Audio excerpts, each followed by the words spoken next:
O Washington, para mim, assim, é a Clarice Gurgel Valente, literalmente, né? A Clarice no papel de mãe, 24 horas, porque assim, já viu o Pedrinho, desde Berna, mas agora já nasceu o Paulinho. Então, são os 2 filhos. Eu fico pensando, né, assim, como é que ela, como mulher, assim, conciliava a maternidade, esposa de diplomata, só que ela também era uma escritora. Então, como conciliar? E ela conciliou muito bem. Isso aqui eu acho que é incrível, né, Paulo, que eu acho.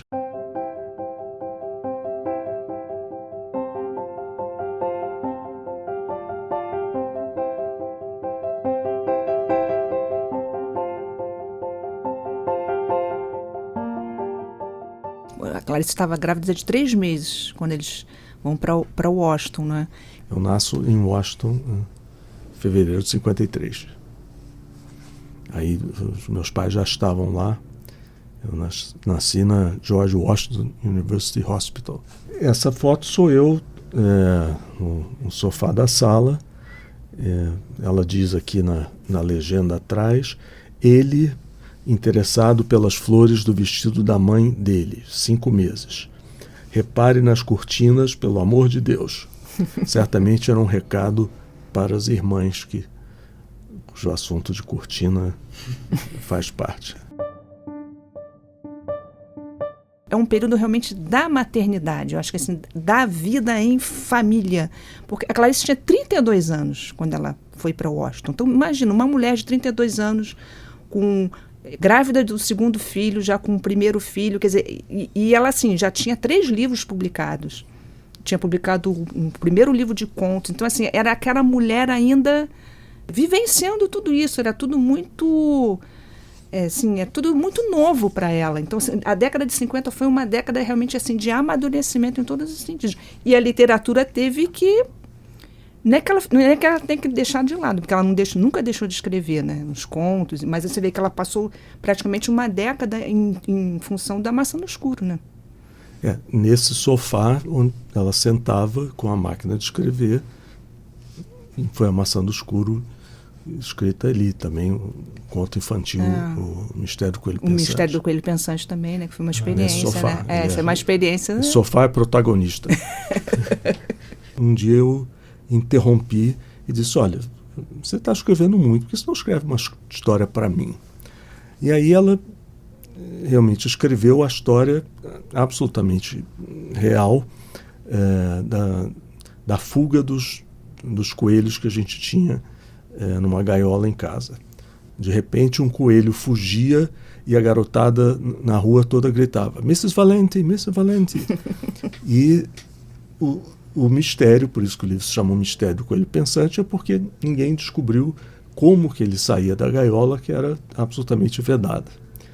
Então, é curioso que a transcrição que a Clarice faz é muito factual. Mesmo quando ela relata conversa entre os meninos, parece que ela tinha um gravador ligado naquele momento. Então, esse conto foi escrito primeiro em inglês, ficou numa gaveta há muito tempo, e um editor, 10 anos depois, perguntou, você não tem um conto infantil? Aí ela disse, não tem, mas tem um, sim. Aí ela tirou da gaveta, foi traduzido, e daí ela acabou fazendo mais 4 ou 5 contos infantis. O livro é dirigido a mim, eu sou vocativo, né? Conta a história para mim. A história é bem verdadeira e o mistério permanece. Curioso que aquela rua de cidade tranquila, né, era Chevy Chase, e as crianças todas brincavam no meio da rua, correndo, não sei o quê. E aí ela era Mrs. Valente. E uma curiosidade, os outros bichos, tinha o Jack, aquele cachorro que vocês compraram, Jack, mas assim, quer dizer, vocês tinham vários bichos nessa casa. A casa foi sempre cheia de bichos. Você lembra, além pato, do pato também?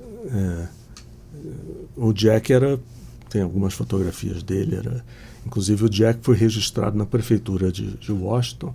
Você registrava o animal com um sobrenome. Então ele era Jack Valente. Então, Não, a casa foi comprada por eles, é uma história curiosa, surgiu uma oportunidade. Era uma casa que tinha um jardim com uma árvore muito bonita na frente e tinha um quintal, que a gente tinha horta, tinha esse tipo de coisa. Subúrbio de Washington, classe média, digamos, alta, e tinha essa convivência com as crianças e com os vizinhos, enfim. Era uma coisa muito agradável. Clarice com o Pedro, meu irmão, nos jardins da casa. Ele é 4 anos e meio mais velho que eu. É uma festa fantasia onde está o Pedro, meu irmão, que é o segundo da esquerda para a direita. Aparentemente uma fantasia de árabe.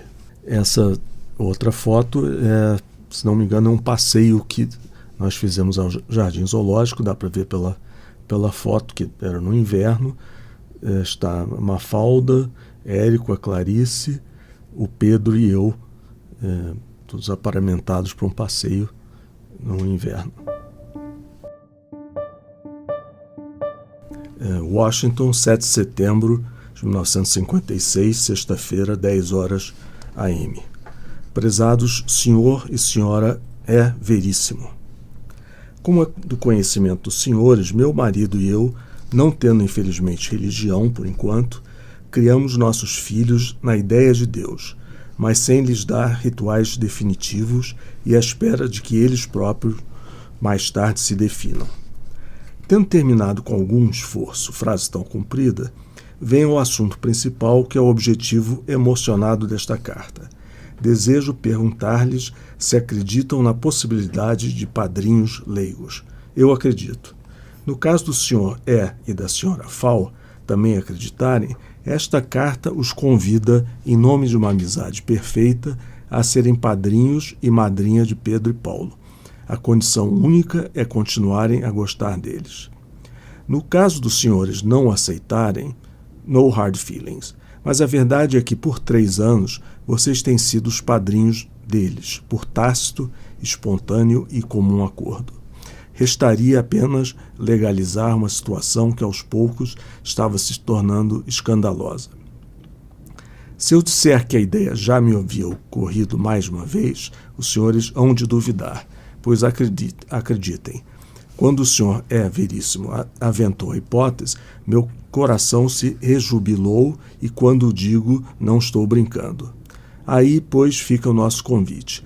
A resposta deverá ser dada antes do embarque, pois em caso de uma afirmativa, quero anunciá-la às crianças. Na esperança do convite ser aceito, ouso assinar Comadre Clarice. Sempre tive secreta inveja da Comadre Luísa.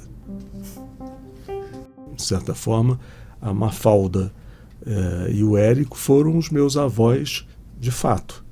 Era justamente o Mauri e Clarice, o casal que mais gostavam. Foi uma assim, a afinidade foi imediata. E eles passaram a conviver. E, claro, o fato do Érico ser também um escritor. Acho que isso é uma coisa que eu sinto de a gente não ter, porque o Érico Veríssimo leu os originais da Maçã no Escuro. Clarice comenta isso em cartas, só que a gente não tem a resposta. Assim, o que o Érico dizia para ela? Porque o Érico meio que dá a entender que ele aconselhava, ele aconselhou muito a respeito dos contos do Simeão Leal. O Érico acompanhava, assim, dava dicas para ela na tradução do Perto do Coração Selvagem.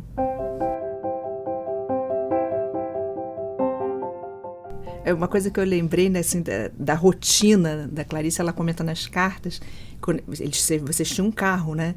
Então, que ela aprendeu a dirigir. E ela era uma espécie da motorista da casa, porque assim, ela disse que ela levava o Pedro a pé para a escola, depois ela levava o Paulo de carro, depois ela levava o Mauri para a embaixada, quer dizer, então assim, e depois ela buscava o Paulo e depois buscava o Mauri, quer dizer, então ela, digamos assim, eu fico imaginando assim o dia, né? O dia dela, como é que era? Ela tinha essa rotina, não só do carro, mas ela tinha a rotina da casa, que eu não sei como é que seriam essas atribuições, né? Por exemplo, da Vani, tinha a cozinheira, que era a Fernanda, né? Porque tinha também... E fora a embaixada, os compromissos, né? Receber os amigos. Tinha então, assim, eu imagino que era uma rotina bastante, assim, movimentada, né? Que ela conheceu muitos artistas jovens nesse momento. O Aloysio Magalhães, que foi fazer uma exposição. Quer dizer, eles estavam começando, né, Paulo? Isso que é interessante também, que assim, a Clarice conhece esses artistas, que depois que se tornaram referências, né? Nesse período em Washington, porque havia esse intercâmbio cultural também, né? Brasil, Estados Unidos, a própria Faiga também. Aquelas gravuras que a Faiga deu para Clarice foram dessa época. Que estão numa dessas fotos. Exatamente, que ela conheceu Clarice nessa época. A Faiga ficou nos Estados Unidos durante um tempo.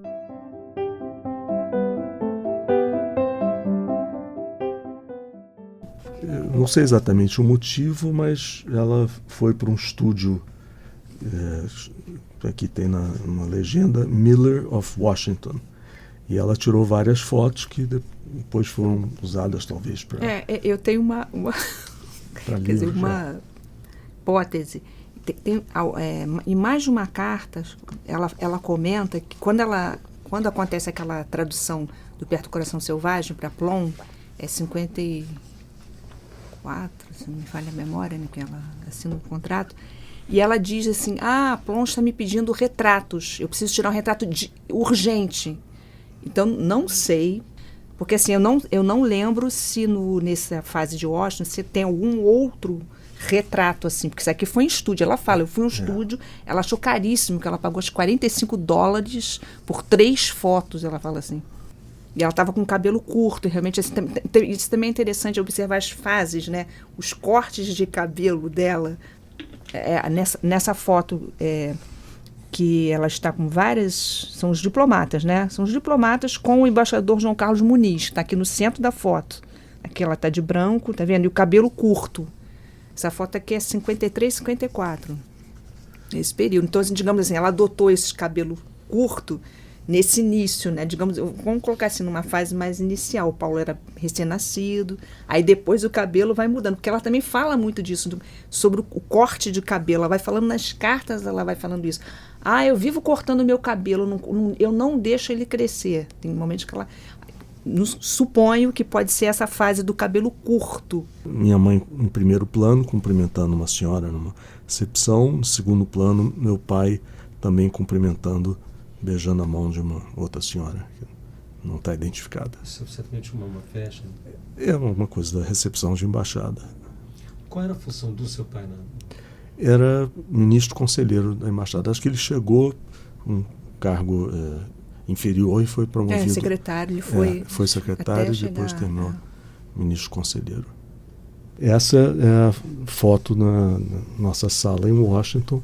A gente vê a Alzira sentada no chão, com intimidade. Atrás a gente vê já o desenho do Sesquiate, que ficou bastante famoso, o retrato da Clarice, e os galos que também acompanharam a vida toda. Os galos de Florença. Essa foto registra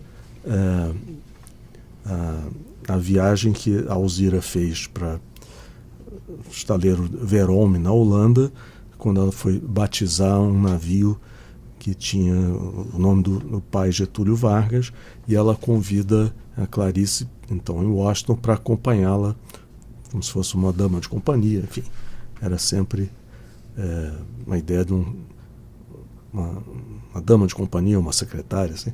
O embaixador sempre anda com o secretário, então a embaixatriz sempre anda com alguém do lado. E história curiosa é que, na volta, acho que houve uma tempestade muito forte e o avião teve que pousar na Groenlândia, e a Clarice faz uma crônica a respeito disso. Essa ligação da Clarice com a Alzira tem um lado bastante curioso, né? Porque elas convivem em Washington, mas a Clarice sempre teve, isso está descrito nas cartas, né? Receio dessa relação por conta até do poder que a Alzira Vargas tinha, né?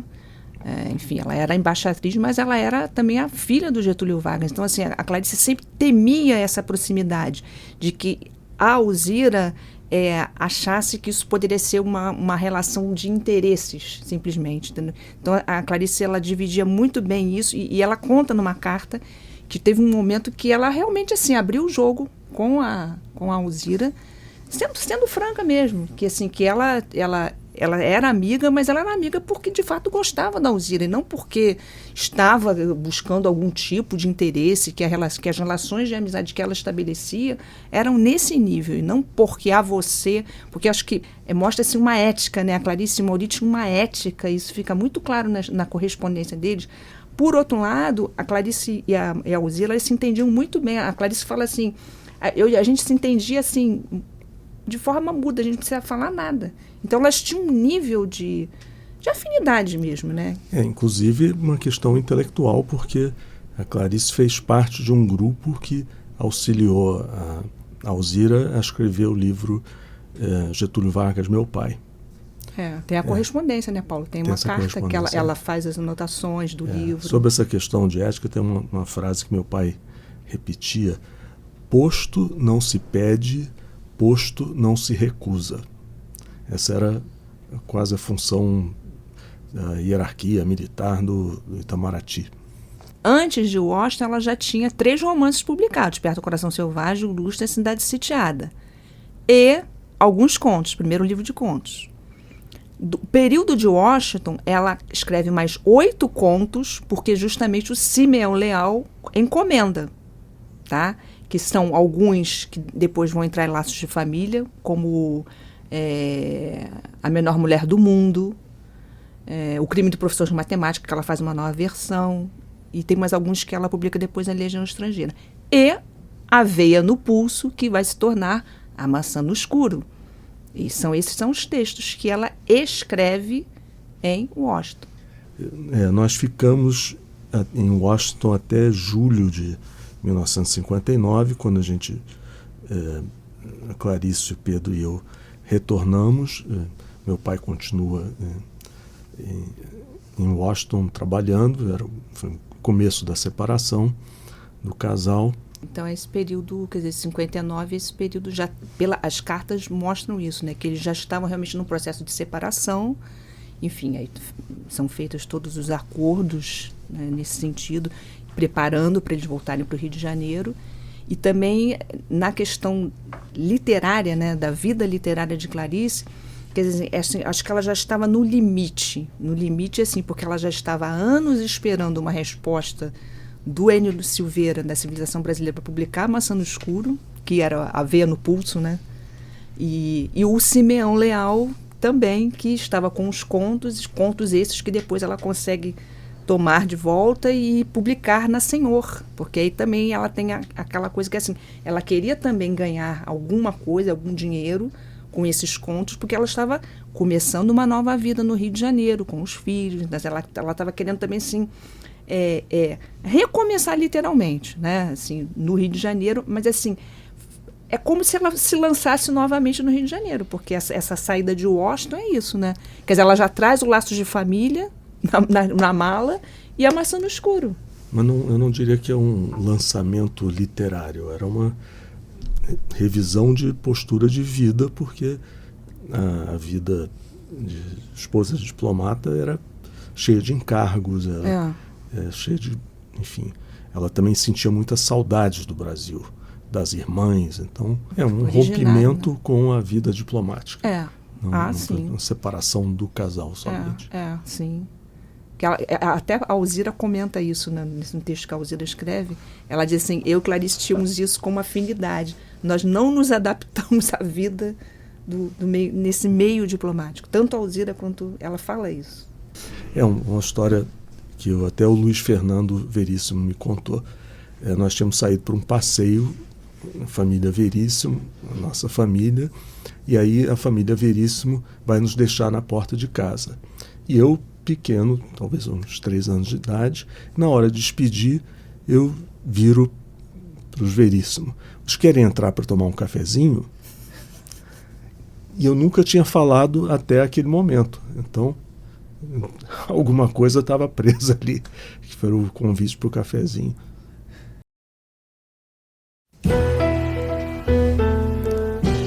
essa que aparece aí, com a certeza que é a Celina do Amaral Peixoto, filha da Alzira e neta de Getúlio Vargas.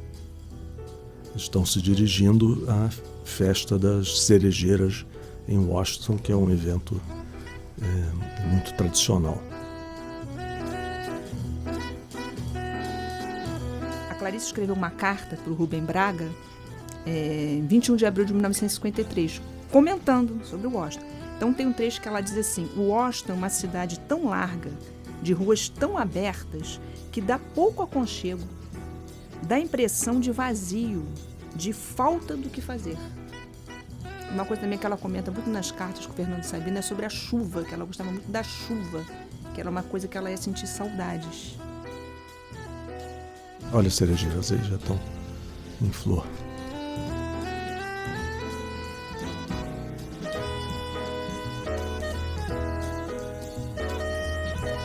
Ó, aí é a Alzira, né, com a blusa branca. Provavelmente a Celina, né, Paulo? Como você comentou, ali à esquerda. Ali no meio, essa jovem, não sei quem é.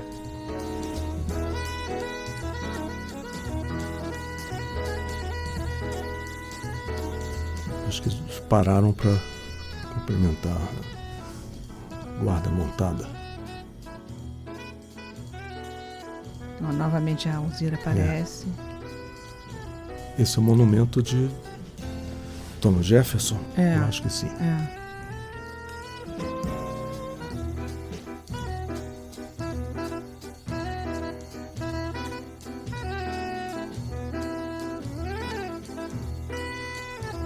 Elas se conhecem aí em Washington, né? Quando o Amaral Peixoto é designado para ser embaixador, foi em 1956. Eles ficam em Washington de 56 a 59. E a própria Alzira diz que elas se conhecem aí, entre aspas, porque elas já se conheciam desde os anos 40, quando Clarice esteve com ela, quando a Alzira trabalhava no gabinete do Getúlio, do pai dela. Clarice estava começando no jornalismo e a Alzira concedeu uma entrevista para a Clarice. E quando elas se reencontraram, é que elas lembraram disso. Isso é curioso. A Alzira Vargas escreveu um texto belíssimo que está no CPDOC, né, falando sobre isso, sobre esse encontro delas. E, enfim, depois aí, durante esses anos em Washington, elas foram muito ligadas, muito próximas mesmo.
Você tem alguma memória desse dia ou dessas festas, Paulo?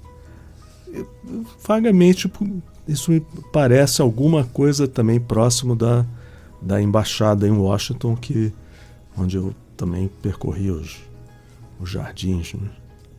Duas esposas, né, de diplomatas, né, a Sotelo Alves Amaru e a Silvia Seixas Correia, elas falaram que Clarice era muito afável, mas muito discreta, né? E era assim a porta-voz das esposas de diplomatas, né? Ela tinha essa como ela tinha mais tempo, né, de embaixada, elas comentaram isso. Ela era meio que um braço direito mesmo da Alzira. Era muito comum elas, enfim, frequentarem as casas, né, umas das outras, os filhos brincarem, enfim. Era uma vida relativamente pacata que elas tinham em Washington, claro, com as recepções, com os coquetéis, enfim.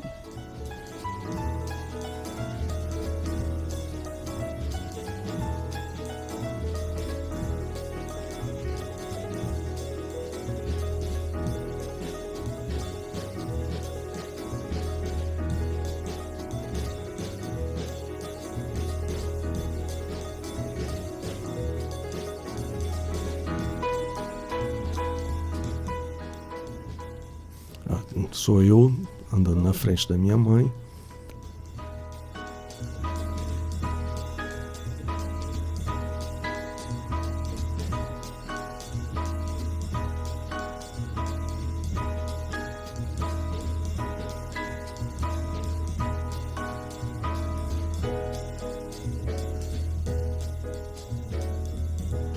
O Amaral Peixoto. Embaixador Amaral Peixoto. Esse que está de terno, acho que azul, né? Esse com óculos. É, o Amaral Peixoto. Pela data de chegada do embaixador, quer dizer, esse vídeo é de 56 em diante. É porque eu tinha, acho que 3 anos aí. 3, né? 3 e pouco.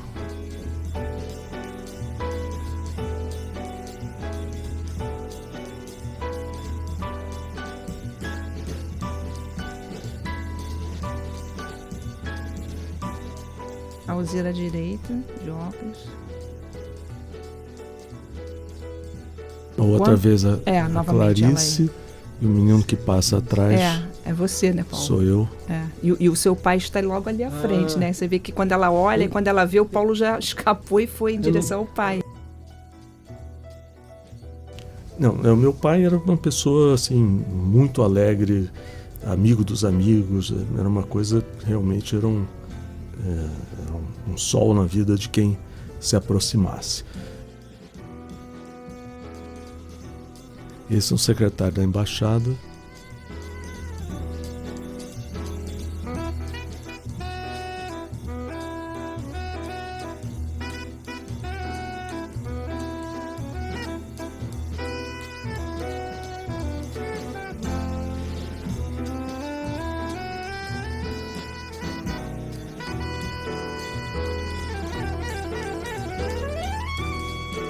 Ó, a Alzira aí. Alzira. Clarice era mais nova. Clarice era mais nova. Devia ser pelo menos uns 10 anos de diferença. E aí, tá vendo? Lembrando a Carmen Miranda, né?